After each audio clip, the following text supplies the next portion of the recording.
ॐ अज्ञानतिमिरन्धस्य ज्ञानञ्जनशलाखया चक्षुरुन्मिलितं येन तस्मै श्रीगुरुवे नमः। नमो ॐ विष्णुपादाय कृष्णपृष्ठाय भूतले श्रीमते भक्तिवेदान्तस्वामिन् इति नामिने। नमस्ते सरस्वते देवे गौरवाणी प्रचारिणे निर्विशेषा शून्यवादी पाश्चात्य देशतारिणे। जय श्री कृष्ण चैतन्य प्रभु नित्यानंद श्री अद्वैत गदाधर श्रीवासदि गौर भक्तवृंद। हरे कृष्णा कृष्ण कृष्णा हरे हरे, हरे राम राम राम हरे हरे। हरे कृष्णा। तो पिछली कथा में हमने वर्णन किया था कि भगवान कृष्ण और बलराम जो हैं वृंदावन से मथुरा की तरफ आए और सबसे पहले वे जो है जहाँ पर धनुर्यज्ञ का आयोजन किया गया था वहाँ पर पहुँचे और वहाँ पर पहुँचने के पश्चात उन्होंने जो है उस विशालकाय धनुष को तोड़ दिया और उसके तोड़ने के पश्चात जो ध्वनि वहाँ पर जो है उत्पन्न हुई थी उस ध्वनि के द्वारा कंस का हृदय जो है कांप उठा। और भागवत में उसका वर्णन किया गया है कि उस रात्रि को जब भगवान वहाँ पर आए थे और जब भगवान ने ये धनुष तोड़ा था उस पूरी रात्रि को कंस जो है बहुत उत्तेजित हो गया, बहुत भयभीत हो गया। उसका मन जो है पूर्ण रूप से हर एक क्षण भय से ओतप्रोत हो गया। पूरी रात्रि वो सो नहीं पाया। अगले दिन का किसी न किसी प्रकार से वो बस प्रतीक्षा में था कि कब कृष्ण और बलराम मल्ल युद्ध के लिए आएंगे और वहाँ पर पहले कुवल पीड़ के साथ में और कुवल पीड़ के बाद में अगर कुवल पीड़ से वो बच गए तो मल्ल योद्धाओं के द्वारा मारे जाएंगे। उसकी ये योजना थी। तो भागवत में बताया है कंस की हालत किस प्रकार की थी। जिस रात्रि उसे पता लगा कि भगवान ने जो है उस विशालकाय धनुष को तोड़ दिया है तो उसमें कहा है कि कंस को अनेकों प्रकार के अशुभ लक्षण जो है सारी रात्रि नजर आए। जैसे जब वो शीशे में उसने अपनी प्रतिमा देखने का प्रयास किया तो उसने देखा कि उसका केवल शरीर दिख रहा है और उसका सिर उस प्रतिमा के अंदर में उस प्रतिबिंब में रिफ्लेक्शन में नहीं दिख रहा है। ये बड़ा ही अशुभ लक्षण था। फिर उसने आकाश की तरफ जब देखा तो उसे सारे जितने भी नक्षत्र थे, तारे थे, सब जो है एक एक थे लेकिन उसको जो है डबल डबल जो है नजर आ रहे थे। तो ये भी एक बड़ा ही अशुभ लक्षण था। फिर उसने ये भी देखा कि कुछ गधे एक सवारी बना करके जा रहे हैं और उस गाड़ी के ऊपर अनेकों प्रकार की भूत प्रेत आत्माएं जो हैं वो सवार कर रही हैं। ये भी बड़ा ही अशुभ लक्षण जो है कंस ने रात्रि में देखा। स्वप्न के अंदर में भी जब वो थोड़े समय भी नींद लेने का प्रयास कर रहा था अनेकों प्रकार के अशुभ लक्षण वो देख रहा था। उसने देखा कि उसकी जो छाया है, जब व्यक्ति जो है जब उसके ऊपर कुछ परछाई गिरती है, कुछ लाइट गिरती है तो उसकी छाया होती है। उस छाया के अंदर में अनेकों प्रकार के छेद हैं।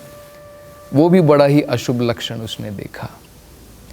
फिर उसने ये भी देखा कि मानो वो स्वयं जो है नगर के अंदर में घूम रहा है।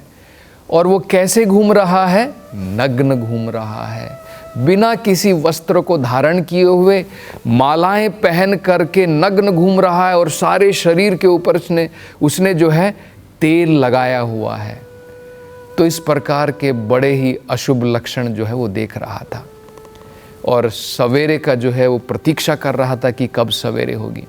तो बाद में सवेरे हुई और कृष्ण और बलराम जो है जब उन्होंने मल्ल युद्ध की, जहाँ पर मल्ल युद्ध होने वाला था उस तरफ प्रस्थान किया, तो वहीं पर द्वार पर कुवलपीड़ की भगवान ने जो है हत्या की। और कुवलपीड़ की हत्या करने के पश्चात उनके हाथी के जो है उस दांतों के साथ में भगवान ने जो है अब इस मल्ल युद्ध के क्षेत्र में उस अखाड़े में प्रवेश किया। तो इस अखाड़े के बारे में बताया जाता है कंस ने उसको पूर्ण रूप से सुसज्जित किया था। पूर्ण रूप से जो है वो अखाड़ा जहाँ पर वो मल्ल युद्ध की प्रतियोगिता होने वाली थी उसने जो है उसे सुसज्जित किया था और उसमें अनेकों प्रकार की बड़ी भव्य अरेंजमेंट उसने करी थी। अलग अलग प्रकार के लोगों के लिए, जैसे कुछ वीआईपी लोग हैं, वेरी इंपॉर्टेंट लोग हैं, जैसे मानो अन्य राजागण थे, उनके लिए अलग प्रकार की जगह, शासन जो है उनको आसन वहाँ पर दिया गया था। इसी प्रकार से क्षत्रियों के लिए अलग, ब्राह्मणों के लिए अलग, और यहाँ तक कि वैश्य जो नंद महाराज और अन्य गोपगण जो पधारे थे उनके लिए अलग व्यवस्था की गई थी। तो नंद महाराज भी वहाँ पर आए अपने गोपगण के साथ में और उनका भी उन्होंने जो है भव्य स्वागत किया कंस ने, और अपनी तरफ से उन्होंने दूध दही प्रदान की कंस को और उनको जो है वहाँ पर बिठाया गया। और अपने लिए स्वयं कंस ने जो है एक बड़ा ही ऊंचा आसन जो है बना के रखा था, जहाँ से वो ये मल्ल युद्ध की प्रतियोगिता देखना चाहता था। तो वहाँ पर वो आसीन हो गया और बड़े ही नगाड़े जो है उसने बजाने प्रारंभ किए और मल्ल युद्ध की प्रतियोगिता की घोषणा प्रारंभ कर दी। तो जब नगाड़े बजाने शुरू हुए उस समय ये चाणूर, मुष्टिक, शल, तोशल, कूटा, ये सारे जितने भी बड़े बड़े जो योद्धा थे, मल्ल युद्ध के योद्धा थे, बड़े ही फुर्ती के साथ में अब जो है म्यूज़िक के साथ में जो वहाँ पर नगाड़े बज रहे थे उसके साथ में उछलते कूदते हुए बड़े ही फुर्तीले प्रकार से अब वो अखाड़े में वहाँ पर उतरे। और अब वो सोच रहे थे कि अब मज़ा आएगा, हम कृष्ण और बलराम के साथ में युद्ध करेंगे और उनको परास्त करके यहाँ पर मार देंगे। और कंस भी अभी इसी विचार में है, इसी प्रतीक्षा में है। तो उस समय में कृष्ण और बलराम जो है वहाँ पर प्रवेश करते हैं। और जब कृष्ण और बलराम जी ने प्रवेश किया तो भागवत में बताया है अलग अलग प्रकार के लोगों ने अलग अलग प्रकार से कृष्ण और बलराम को वहाँ पर देखा। किस प्रकार से देखा? जैसे जो वहाँ पर जितने भी राजागण जो कृष्ण का विरोध करते थे, जो कंस के साथी थे, दुष्ट राजागण थे, उनको इस प्रकार की जो है इस प्रकार का नज़ारा नज़र आया। उनको ऐसा लगा कि कृष्ण जो है अत्यंत कठोर शासक हैं, जो उनके दुष्ट प्रकार के राजाओं को दंडित करना जानते हैं। तो उनको भगवान जो है बिल्कुल कठोर शासक के रूप में जो है नजर आए। इसी प्रकार से जो यहाँ पर जो ये मल्ल योद्धा थे उनको भगवान जो है इंद्र के वज्र की भांति, थंडर बोल्ट, जो लाइटनिंग के साथ में जो थंडर बोल्ट होता है, वज्र होता है, भगवान उसकी भांति कठोर जो है प्रतीत हुए। और जो वहाँ पर स्त्रियां थी उनके लिए भगवान जो है बताया जाता है करोड़ों कामदेव अगर एक साथ में आ जाएं तो जिस प्रकार से कामदेव लोगों को अपनी तरफ आकर्षित कर लेते हैं, उसी प्रकार से आध्यात्मिक कामदेव के रूप में जो है इन स्त्रियों को भगवान प्रतीत हुए। यशोदा माई और नंद महाराज जो हैं, जो वृंदावन से जो गोपगण आए थे, जो भगवान के लिए जो है पिता के समान थे, उनके लिए अपने एक छोटे से प्यारे पुत्र के रूप में जो है उन्होंने भगवान के दर्शन किए। तो इस प्रकार से अलग अलग जो लोग वहाँ पर थे, और जैसे कंस को बताया जाता है कि कंस को डायरेक्टली अपनी मृत्यु मान लो कृष्ण के रूप में मृत्यु उनके सामने खड़ी है, इस प्रकार से जो है कंस को नजर आया। तो अलग अलग प्रकार से लोगों को जो है भगवान के इस प्रकार से दर्शन हुए। तो अब प्रतियोगिता तो प्रारंभ हो गई थी।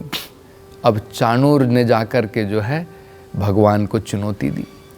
चाणूर ने कहा कि हमने सुना है हे कृष्ण और बलराम, तुम वृंदावन में अत्यंत शक्तिशाली हो और तुम आपस में जो है कभी कभी प्रतियोगिता करते हो, मल्ल युद्ध आपस में करते हो। तो हम चाहते हैं कि तुम हमारे साथ में भी ये प्रतियोगिता स्वीकार करो, ये चैलेंज स्वीकार करो, हमारे साथ में तुम मल्ल युद्ध करो। मैं तुम्हारे साथ करूँगा और मुष्टिक जो है बलराम जी के साथ में करेगा। तो कृष्ण बलराम जो है उनको पहले एक अवसर देना चाहते थे कि भाई चाहिए तो अभी भी तुम भाग जाओ, अन्यथा तुम्हारी मृत्यु निश्चित है। इसलिए भगवान ने इनडायरेक्ट तरीके से कहा कि हे चाणूर, तुम्हारा और हमारा क्या मेल है? तुम इतने शक्तिशाली, इतने विशालकाय हो, तुम बड़े अनुभवी हो, अनेकों प्रकार के मल्ल युद्ध तुमने जो है किए हैं। हम लोग तो गांव के अंदर में वृंदावन धाम में एक छोटी मोटी बच्चों का खेल हम लोग वहाँ पर करते हैं। तो भला हमारे खेल में और तुम्हारी इस प्रतियोगिता में मेल कहाँ है? युद्ध अगर होना चाहिए तो बराबर के साथ में होना चाहिए। तुम हमारे बराबर थोड़ी हो, हम तो छोटे छोटे बच्चे हैं और तुम इतने बड़े योद्धा हो। तो भगवान चाहते थे कि भाई चाहिए तो तुम अभी अपने आप को बचा लो। लेकिन चाणूर ने कहा कि नहीं, हम जानते हैं कि तुम एक छोटे बालक दिखने में ज़रूर हो, लेकिन तुम्हारे पास में बहुत शक्ति है। तुमने 1000 हाथियों के दम वाले, जिसके पास में 1000 हाथियों का दम है, ऐसे कुंवल पीड़ की हत्या कर दी। तुमने इतने बड़े धनुष को, जिस धनुष को उठाने के लिए इतने सारे लोगों को लगाना पड़ता था, हाथियों को लगाना पड़ता था, उस धनुष को तुमने उल्टे हाथ से तोड़ दिया और तुम कह रहे हो कि तुम हमारी बराबरी नहीं कर सकते हो। और हमने ये भी सुना है कि अनेकों प्रकार के दानवों का, असुरों का वध जो है तुमने वृंदावन में किया है। तो ये तो सही है कि तुम हमारे साथ भी जो है लोगों को आनंद प्रदान कर सकते हो, बराबर की टक्कर रहेगी, बड़ा मज़ा आएगा। ऐसा कह कर के जो है चाणूर ने भगवान से आग्रह किया। तब भगवान ने जो है स्वीकार किया। तो कृष्ण अब चाणूर के साथ में युद्ध कर रहे हैं, मल्ल युद्ध, और बलराम जी जो हैं अब मुष्टिक के साथ में युद्ध कर रहे हैं। तो जैसे ही युद्ध प्रारंभ हुआ, काफ़ी समय तक भगवान जो है चाणूर के साथ में खेलते रहे।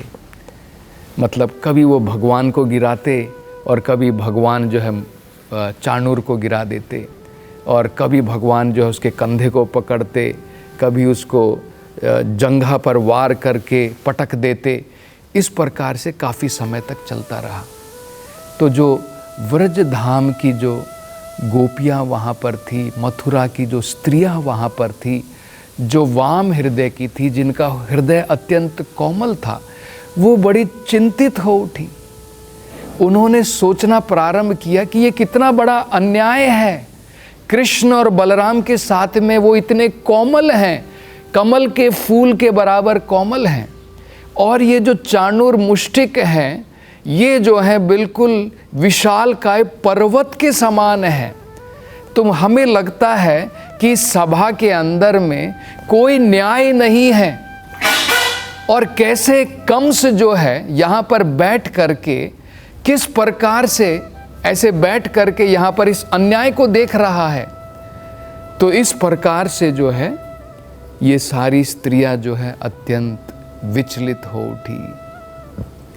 तो मन के अंदर में, क्योंकि भगवान से अत्यंत उनका प्रेम था, तो वो देख रही थी कि कृष्ण और बलराम अत्यंत कोमल हैं और बिल्कुल बालक के बराबर हैं, और इनके साथ में एक बड़ा अन्याय यहाँ पर हो रहा है कि चाणूर और मुष्टिक जैसे अनुभवी और विशालकाय जो अत्यंत शक्तिशाली हैं, उनके साथ में ये प्रतियोगिता रचाई गई है। तो जब कृष्ण ने देखा कि सारी स्त्रियां जो हैं और उनके माता पिता अत्यंत चिंतित हो उठे हैं, तब भगवान ने विचार किया कि अब वो ज़्यादा नहीं खेलेंगे और अब जो है उन्हें चाणूर का वध कर देना चाहिए। और इस विचार करने के पश्चात भगवान जो अब तैयारी करते हैं चाणूर का वध करने के लिए। अब आगे की कथा हम अगली कथा में उसका वर्णन करेंगे। हरे कृष्णा।